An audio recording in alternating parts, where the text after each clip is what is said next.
Hello, everybody, and welcome back to Odin's movie blog. I am the critic who is a cynic. Hope you're doing well. And today we've got some news that, in my opinion, could be good or it could just be downright awful. And that has to do with apparently there being now a John Wick spin-off featuring a female-centric not only character, but also cast as well. I really don't know how to feel about this because you all know how much I love the John Wick universe, which includes a lot of badass female characters.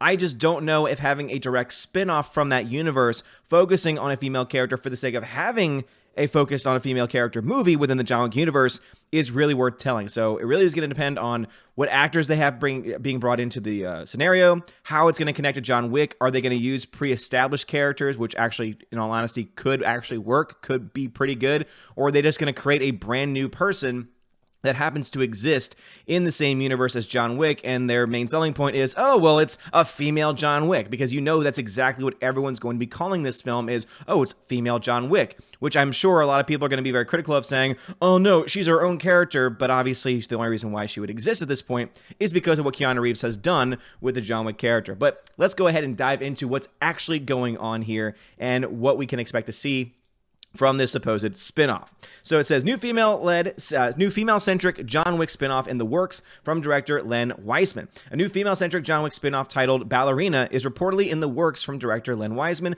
The report comes from Deadline, who details that Ballerina focuses on a young female assassin who seeks revenge against the people who killed her family. This seems to me to be any film that you could possibly do that's been done before in some capacity, only you're trying to now connect it into the John Wick universe. That's just how it comes across to me. But again, what would I know? A character named Ballerina, played by actress Unity Phelan, is listed in the casting credits on IMDb. However, Deadline's Mike Fleming Jr. is unclear who the star of this reported spinoff will be. Also up in the air is whether or not Keanu Reeves will appear in the film. Fleming speculates that if he does, it will be in a cameo role. I'd imagine that they would have him in a cameo role because if their main point is to have it focused on Ballerina and have it focused on the female character, no one's going to want that character to be upstaged by John Wick, even though if you have it set in the John Wick universe, that having that happen in and of itself already is going to upstage the character. Because everyone going into it is going to say, how does this connect to John Wick? Where's John Wick? How is John Wick going to be coming into the movie? Everyone's going to be asking questions about that, and the movie's not going to be able to stand on its own because of how it's going to be relying on something else. As I said before, it doesn't sound like they're going to be using a previously established character that people were fans of in the film, and it doesn't sound like they're going to have a direct connection to him either. It just sounds like it's going to happen in the same world. To be honest, this is something that they could obviously, I think, do much better on the smaller screen. I think that this would much better serve a TV series, very similar to how they've had that TV series, at least in theory, for a long time that they've been in the works with, and that's, of course, dealing with the Continental Hotel. The Continental could deal with several different characters. In fact, the Continental could be such a great story because you could have a bunch of different characters, a bunch of different assassins, both male and female characters, being brought in, introduced, dropped at the spin of. I mean, seriously, there's so many ways you could do that series because the Continental, the hotel, and the behind the scenes, dark world of the assassins, that is the main focus. And if you're able to do a lot more with that. With this one, you're kind of limiting yourself what you can do. And as I said, all you are doing is basically making female John Wick. And yeah, some people might go support it. Yeah, I might even go see it if the trailer looks good. If the same crew's on board, which it seems like a lot of the same crew is going to be on board with.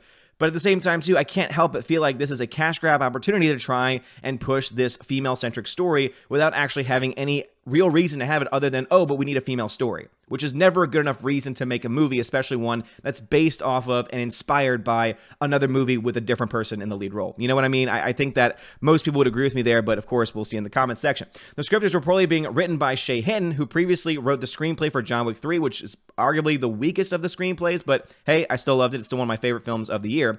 He also wrote the script for director Zack Snyder's upcoming Army of the Dead film. Well, you all know my opinions about Zack Snyder. Len Wiseman is no stranger to high-octane action films with a female lead. He directed Underworld and Underworld Evolution, starring Kate Beckinsale as the vampire Selene. Wiseman's credits also include Live Free or Die Hard, Total Recall, and a number of TV episodes, including Sleepy Hollow, Lucifer, The Gifted, and Swamp Thing. So a very mixed record at that, and not really a whole lot, in my opinion, that's going to have him seem to be the person that's going to be fit for this role. Let's just go ahead and do a quick Google search on Les Wiseman, because last time I checked, yeah, he did. He was married to Kate Beckinsale for a while. I remember hearing about that, which is interesting. And of course, he was married and married her at one point, had a previous wife, divorced her in 2003. Then, yeah, so upstanding gentleman we have right here, but someone that was not directly, that was what I was trying to figure out, was he directly a part of the other John Wick films? It does not seem that that is the case. So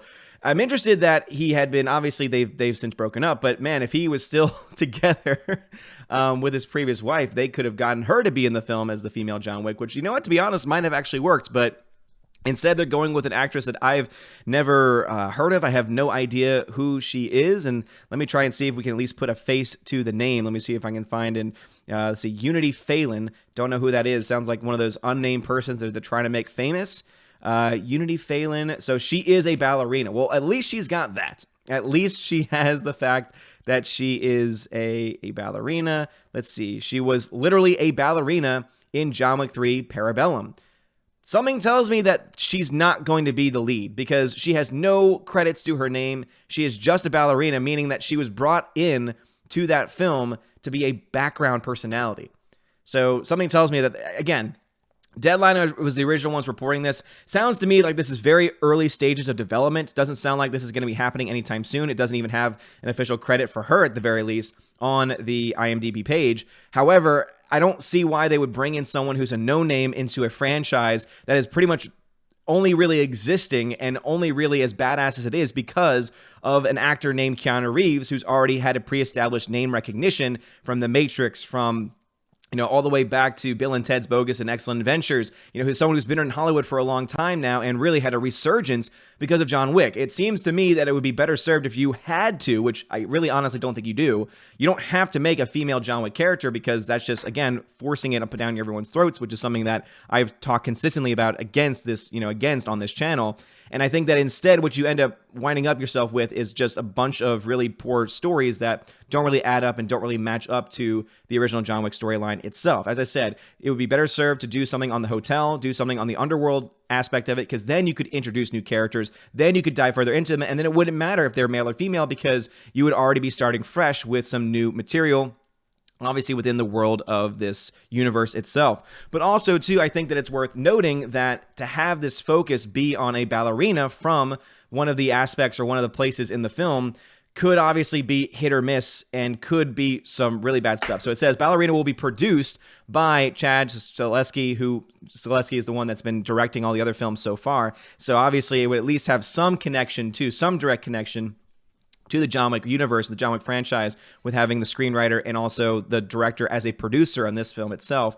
But something tells me that this is way too early in production. I really hope that they realize that this is just a total cash grab opportunity and not really something fans are really clamoring for, especially when I would say that a lot, some of the female characters have been very strong. Like, for example, surprisingly, Halle Berry's character. In fact, that would be a film I would be okay with having a spinoff with because you've already established her as a character. You've established that she has a past with John Wick. You could dive into that past. You could dive into where she came from and her origin story. And that to me would be better serving than to bring up a unknown ballerina character and to bring in the director. And even though I personally love the Underworld films for some of the great reasons, because the first one I think is just a legitimately good action film, and the others, they're just so campy and so bad, but I love the lore so much of the Lycans versus the vampires and all that other stuff, that even in the really bad movies, I like them because they're bad, because they're just, popcorn fluff entertainment, which sometimes I do enjoy. Despite what many people might think based on my recent comments on modern day Hollywood. But I really do think that I don't think that bringing him in to this universe would really be a big benefit, especially if the whole reason why the movie's going to exist in the first place is to push a female character. But anyway, what are y'all's thoughts about this? Do you think that this is a film that you would actually go to see? Again, this is not going to be from the same director of the other films. It's going to be having him on as a producer, and the person that brought you Underworld is going to take over instead. He's had a pretty mixed track record at best with that. Obviously, we could easily look to what the director of John Wick had done beforehand and see that he was able to kind of prove himself with this series of films. But that being said, it's one of those questions that I ask, and I ask you, is this film necessary? Is this essentially them trying to push female John Wick? Are they just, putting the news out there to try and get the feelers out? I honestly don't know. Let me know your thoughts about that in the comment section below. Also, before I end the video, got to give a huge shout out to a few people. So one, MVD Visual, thank you so much again for sending me some more movies for review.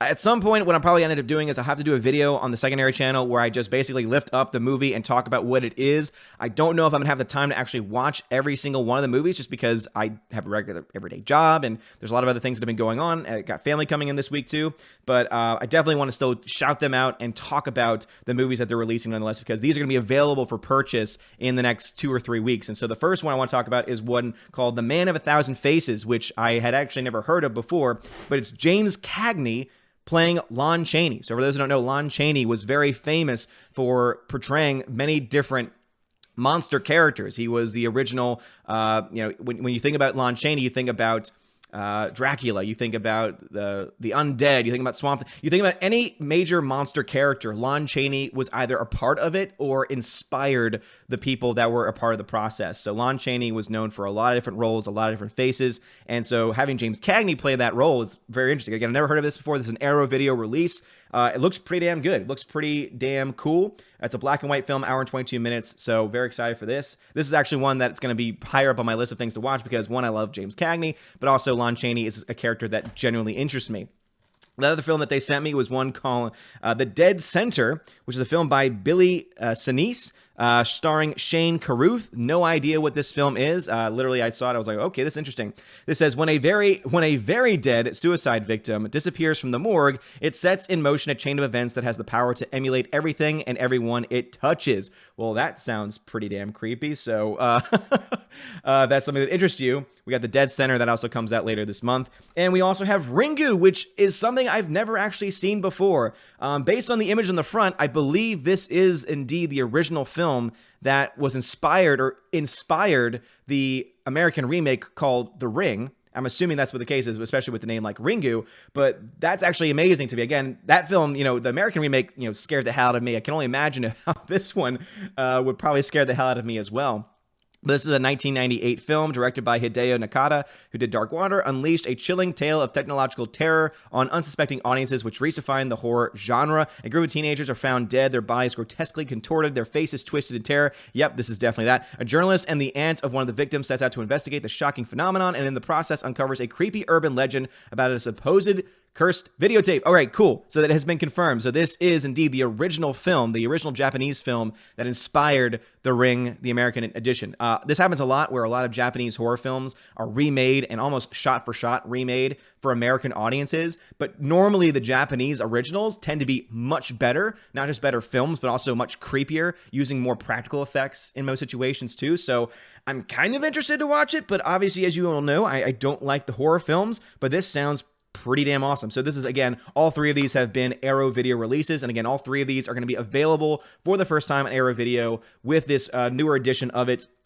A couple of these are 4K transfers. A couple of these are just newer transfers of the original 35mm prints, which, again, always means better quality overall, better visual quality and sound quality as well. And, of course, a lot of them come with, because Arrow Video is so good at this, with a lot of special edition features, which includes a lot of interviews and a lot of information about the legacy and about all of the different ways in which the film came about and the spin-offs, etc. So anyway, so Ringu is another film I was sent. So huge shout out to MVD for sending me those. Hopefully I'm going to be able to talk about those a little bit more on the secondary channel, as well as the other films that I've been sent in the past also. Also, I got to give a shout out to Bruce, but this one to me, it's very appropriate for October, but it's also kind of creepy too.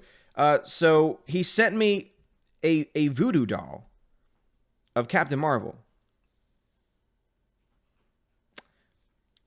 It's a little too much for me, Bruce, but I'm probably going to take the pins out and just have it as like a little doll. But I knew that you were thinking of sending it.